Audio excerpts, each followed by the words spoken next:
Walk me through the Matt Ryan trade with the Colts, and when did that first kind of hit your radar screen, Arthur Smith? It did happen pretty quick. There was mutual interest. Obviously, we weren't just we're going to do what's best for the team and also best for Matt. And so it really was a win-win for both teams where Matt's at in his career.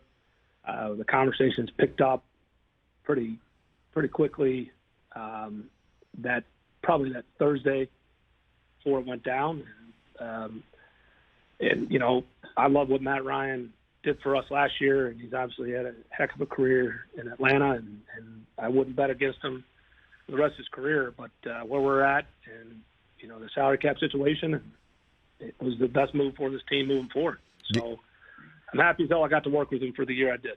Yeah, I mean, obviously he means so much to so many of the fans that are rooting for your success, Coach. So would you say this was a cap move more than anything else for your team?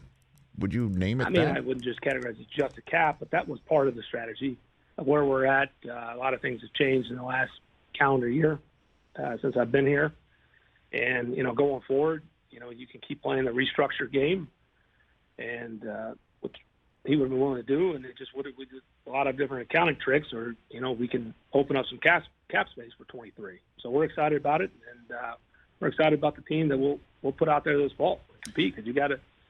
Our objective is to win football games, and I know that a lot of different narratives out there, but this thing will look so different come September.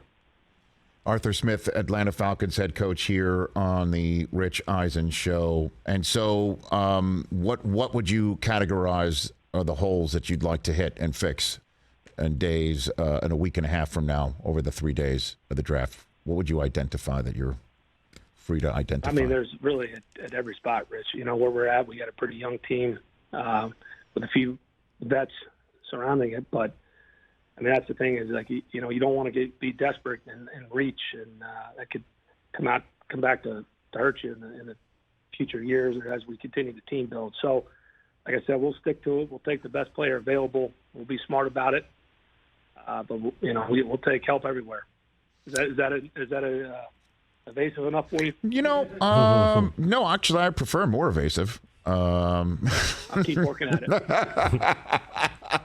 No, it is part of the tightrope I have to walk, and obviously you, to have a conversation on live television and radio 9 days before an NFL draft. So I totally understand that. When Deshaun Watson was available, how integral were you in the conversations for all of that, Arthur Smith? With every position, there's a lot of trades that we explore, and it just happened to be one of them. And we have great communication in all of our leadership positions. But that's for any player we consider bringing in here, whether it's free agency or trade or drafting. So we have a lot of conversations. We have a very collaborative group. So that's any transaction that we have. That's how we collaborate. Hey, you watched all the way to the end. Thanks for that. Watch more right here.